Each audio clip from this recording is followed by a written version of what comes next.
Ayun po mga boss, welcome back sa aking channel. Ito po, kapopost ko lang nung isang araw itong unit po na ito. Ito po, pinuntahan kaagad tayo ng gwapong na ating bossing na taga Nueva Ecija.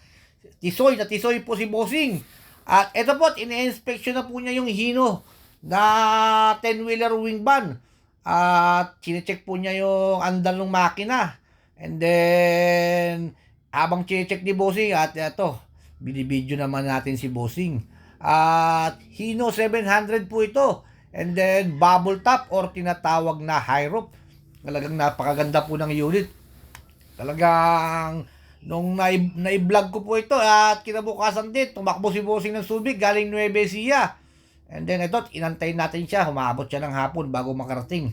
Kasama niya po yung buong pamilya niya. Ayan po, talaga naman na satisfied si bossing. Pinandar po namin ni bossing ito. Walang talsik, walang usok po itong unit po na ito. And then ito po, iikutan ko ito mamaya-maya at para po masilip po niyo, ito po yung unit. At nung binlog ko nung nakaraan, bubble top po ito na Hino, napakapogi. As is lang po at bapping lang yan. Wag mo nang ipapaint. Talaga naman na super sariwa. Ito, ikutan natin. 10 stud po ito. 10 stud, naka-Alcoa yung mags. As is condition with AdBlue. Ayan, napakaganda. Fuel tank po niya, 2 fuel tank. Ayan, 2 fuel tank, isang toolbox na stainless. And then as is condition, talagang maganda. Class A, pag Class A, sa akin lang kayo magtanong, magtawag. Puro Class A po yung mga kinukuha natin. 2 toolbox, 2 stainless toolbox. Ito po yung likod niya. Tingnan natin kung wood flooring o ano.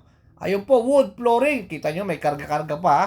Pag tayo nag-vlog po sa Subic, puro Class A lang po ating binibidyo ha. Ayan, as is talaga. Talaga naman na okay na, alright pa ha. Talaga naman na nung nakita ni bossing ito, talagang tumakbo na kaagad kami rin sa dealer. At ito sabi niya sa Monday niya na pa-reserve pero pina-reserve niya na. Ito po ito.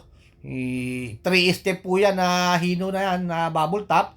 Ito po yung cambio niya, smoother po ito with clutch, matic with clutch. With rin po siya, with monitor.